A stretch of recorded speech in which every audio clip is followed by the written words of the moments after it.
Hello, I am Dr. Stephen Myers, and today's topic I want to talk about is what's wrong with Christian counseling? Is there mental illness or is it just sin? And I've been working with street people, and let's concentrate on street people and working with them and counseling. And we want to look at what could be wrong with Christian counseling. Is there such thing as mental illness? Well, let's have a look. In 1984, I came to Philadelphia to attend Westminster Theological Seminary. And I had a job for that first year of teaching the 5th grade in an inner city Christian school. Now, I wasn't a very good teacher. In fact, the chalkboard was so filled with spitballs I couldn't even write on it. And I decided I needed to move on to something else. And so I thought I should start a church in the inner city of Philadelphia. And I took all the money that I had to go to Westminster for seminary and looked for a building and found one, and used all my money to buy a building to start a church in.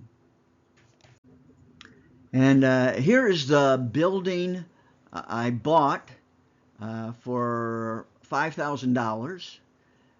It took all the money I had, and I thought the first floor could be a church. I can live on the second or third floor, and I would have some place to live and go to school and start a church. And so that's what I did.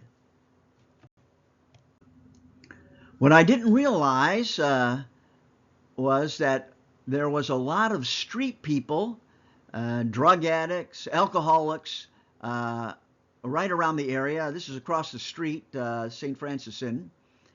And those are the ones that came in for the church service.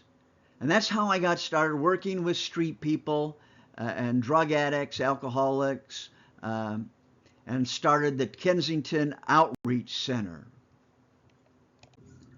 Working with street people is very challenging, and I studied Hebrew and Greek, but that's no help for street people. So I wanted to take a course and work on a master's degree in counseling so I could help these people out in a better way. One of the books I read was Competent to Counsel by J. Adams, and I think I should have it over here somewhere. It's all fallen apart, Competent to Counsel in 1970. And one of the key verses that was used is Romans 15:14. Concerning you, my brethren, I myself also am convinced that you are full of goodness, filled with all knowledge, and able also to confront one another nouthetically. And that's how J. Adams translates it. And he started nouthetic counseling. J. Adams is called the father of modern biblical counseling movement. And the main thing is sin. And what I need to do in counseling is to confront the sin and get them to confess the sin. So that's what you mainly do in counseling. People feel bad because of bad behavior. And most mental illness is just sin. This is according to J. Adams. And then on page 29, apart from organically generated difficulties, the mentally ill are really people with unresolved personal problems or unresolved sin problems. And this has been very persuasive among Christian fundamentalists. I was raised a Christian fundamentalist. And many people today see mental illness that's just made up by modern science. And there's no such thing as mental illness. As I said, today a lot of fundamentalist Christians, evangelical Christians, don't trust modern science. They don't believe in mental illness. They don't want to take medicine that the doctor may say for mental illness. But when some do, they stop because of the side effects. It makes them feel drowsy or something. And then others, there may be peer pressure. Why are you taking that medicine? There's no such thing as mental illness, and it doesn't make you feel good either. So this is a major problem I see with this view that there's no such thing as mental illness. Of course, today, a number of Christian counselors realize there is mental illness. And to use the Bible as a science book or counseling book or psychology book, it's not that. It's a spiritual book. And is not meant to be opened up and use it as a psychology or counseling book at all. And if we look at it, it's a pre-scientific knowledge. For example, Proverbs 32:7, it talks about, as he thinketh in his heart. They thought the heart, the beating pump in your chest, was where you thought, where emotions were. In Mark 7:21, the heart comes evil thoughts. And today we know it's in our brain, our mind up here, not in our heart. But that's what they thought back then. So we have to be careful about using the Bible for other things. It was meant to be a spiritual book to read and understand spiritual things, not scientific things. For other Christians, especially if you're charismatic, the world is filled with demons. There's demons all around you, and they're the ones causing you to sin. And you must confront the demons and cast them out. You got to cough them up and get them out of your system. And that is the major problem, especially for the charismatic side, fundamental charismatics. So it's a world all filled with demons that are trying to get you to sin. And in Luke chapter 8 verse 2, we have Mary Magdalene, out of whom went 7 devils or demons. And when I was studying their counseling, when I came across this verse and another one in Acts, it seemed like, they would call the caused by demons, especially for the woman here, was a personality, a multiple personality disorder, they would call it. And that's a result of severe physical or spiritual or sexual abuse when very young. And so I saw things that in ancient times they may have called a result of demons, we may call as a psychological disorder today. What they called madness was that they thought was a result of demons. We see as having a physical root and also environmental pressures. Then there are faith healers. You don't need a doctor. You just go to a faith healer. my daughter went to a Christian school, an elementary school, and there was a girl there who could not hear.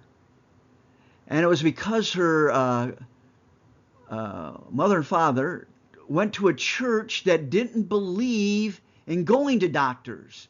God will heal you. You did not need doctors.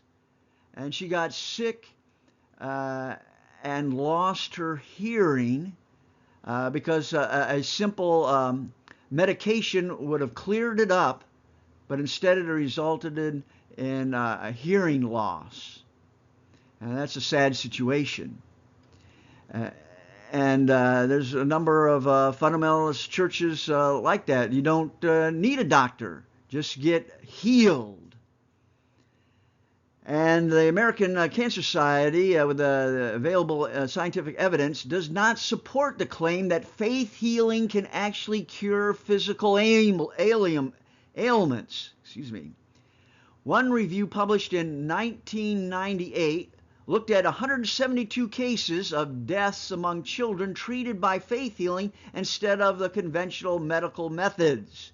These researchers estimated that if conventional treatment had been given, the survival rate among most of these children would have been more than 90%, with the remainder of the children also having a good chance of survival. A more recent study found that more than 200 children had died of treatable illness in the United States over the past 30 years because their parents relied on spiritual healing rather than conventional medical treatment.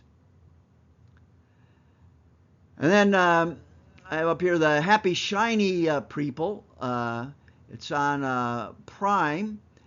Season 1 talks about the Duggars and also mentions Bill Gothard and what happened to them.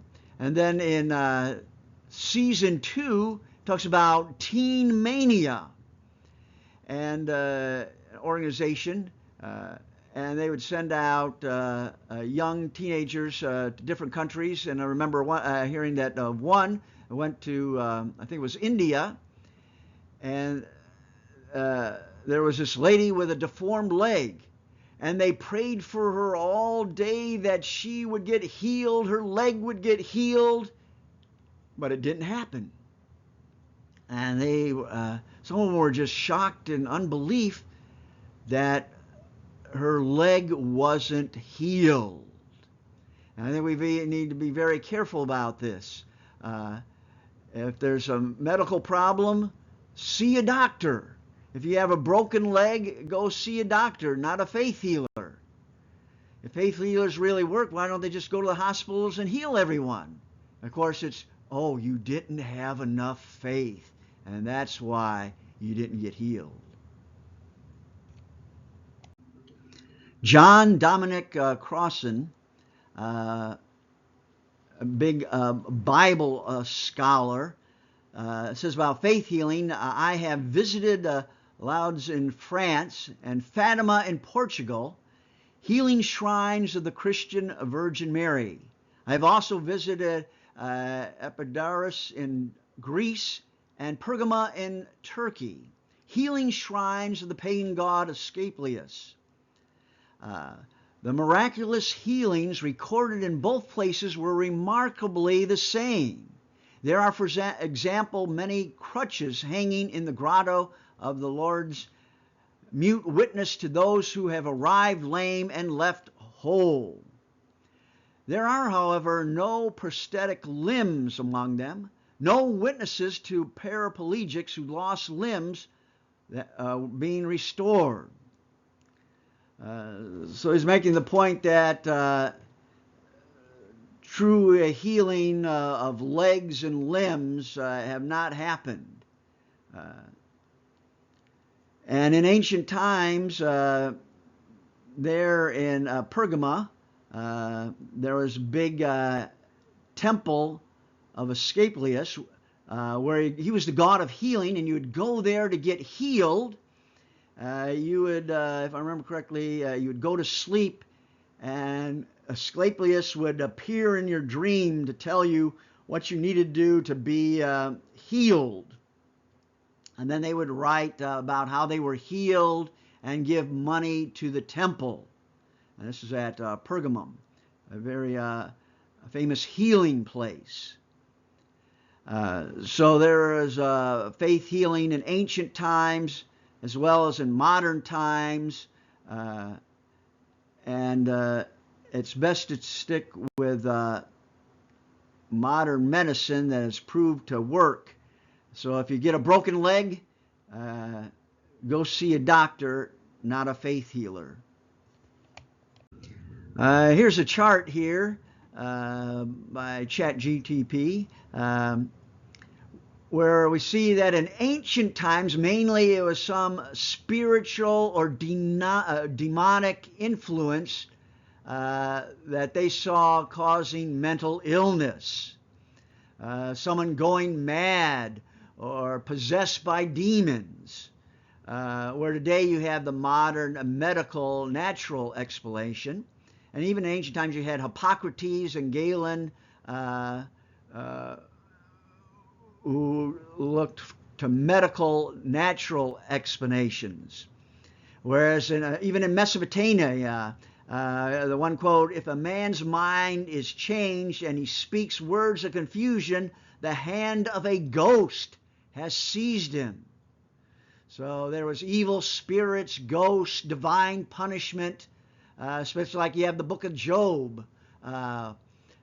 Was there divine punishment there, or God allowing it?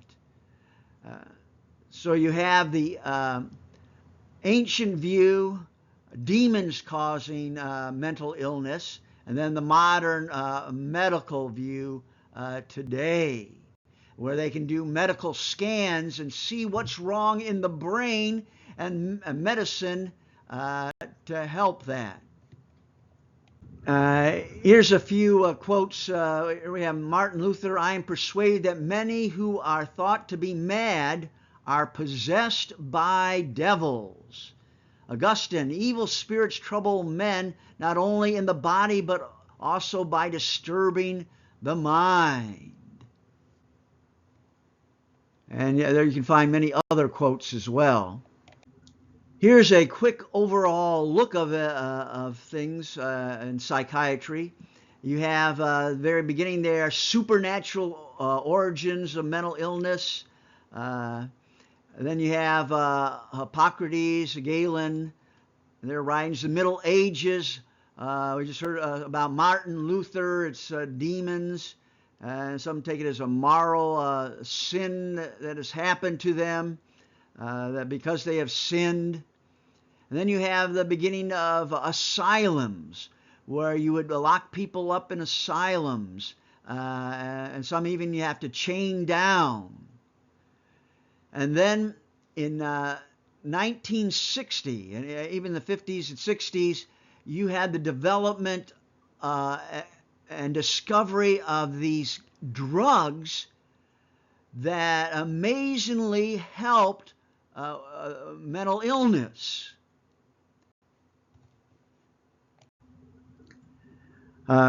Also during this time, the early 50s, the 60s, key vaccines were made and discovered that helps polio.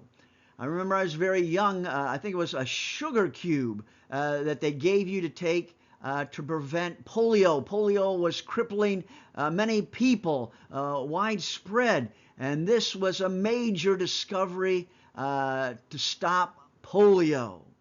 And then there was a measles vaccine, mumps, rubella, and these greatly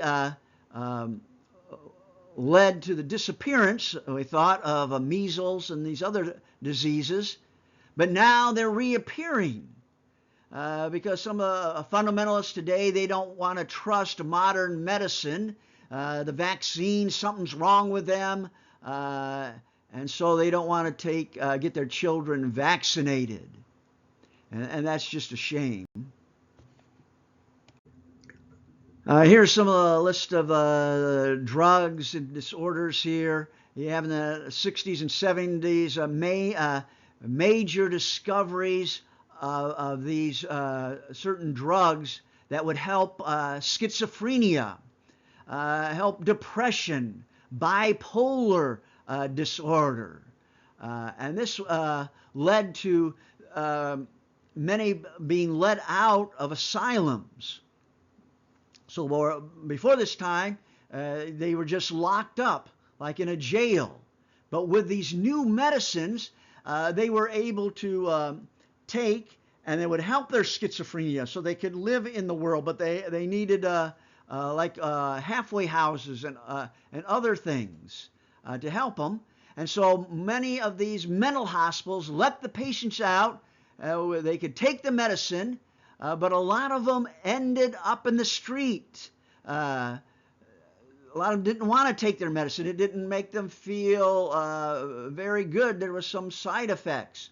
So a lot of these that were in the mental institutions ended up on the street because of these medicines that could help their disorder. And there's a list of many other ones there, and they're still trying to come up with better ones with less side effects to help with the different mental illnesses. Here are some of the most severe disorders that are commonly seen among street people and the homeless. Schizophrenia, bipolar disorder, where you have your ups and downs, major depression, post-traumatic stress disorder, especially those that have went to war and come back and have this, also turning to other drugs. They may not want to take their medicine, but maybe cocaine helps them, or heroin makes them feel better rather than the drugs that they're supposed to be taking. Here we have showing the severe mental illnesses. There's about 25% among the homeless compared to 6% in the general population. Then any mental illness, if you include any mental illness, about 60% of the homeless population, the street people, have some sort of mental illness compared to 20% in the regular population. So this makes it very difficult to deal with a number of the homeless. So in J. Adams' Christian Counseling, the main thing is confronting the person, getting them to confess the sin.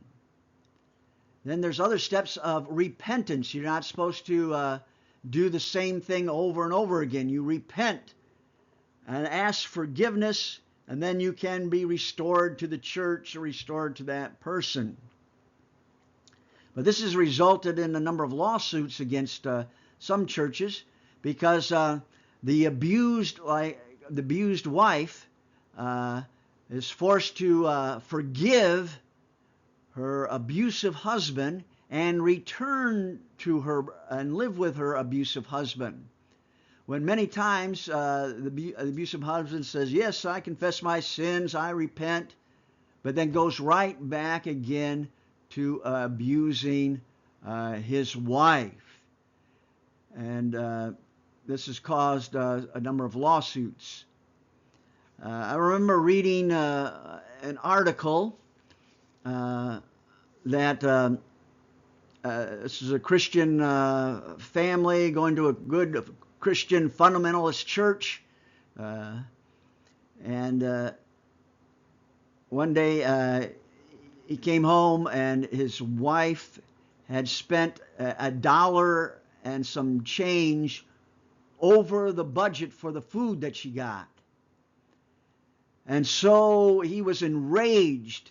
He took her into the bedroom, took off his belt and started beating her.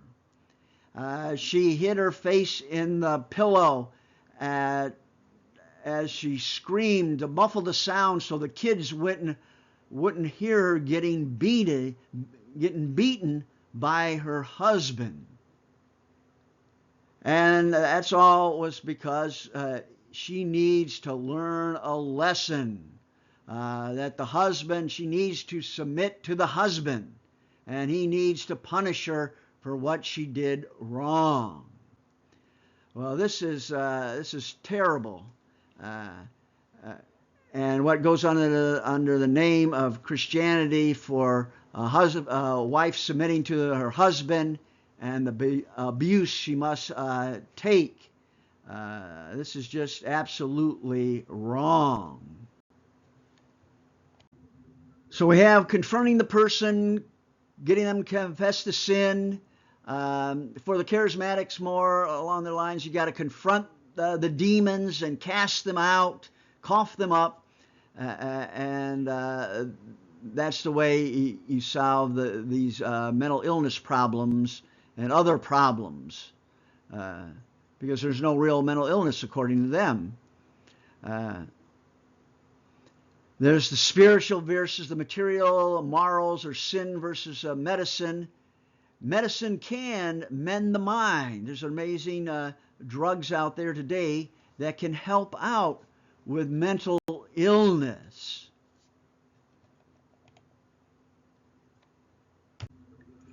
Here are some key resources. Of course, I referred to Competent to Counsel. Of course, I disagree strongly with that. There's no mental illness.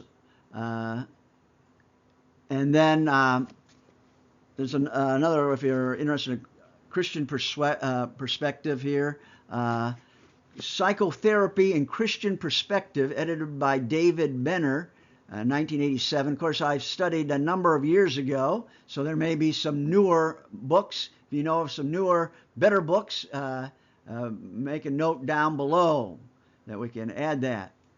And then there's another, Modern Psychotherapies by Jones and Butman. And this particular one on psychotherapy, it talks about J. Adams' nouthetic counseling and the problems with that, as well as looking at some of the other ones. You have like Larry Crabb, Clyde Naramore, and other ones that are Martha Meyer, lots of different ones, Gary Collins, have all these different books out, at least when I was studying it. And then if you have suicidal thoughts, get help. There's free confidential crisis help 24/7. Just call, text, or chat at 988 and somebody can help you. Thank you for listening, and we'll have more videos coming. Be sure to ring the bell and subscribe. Thank you very much.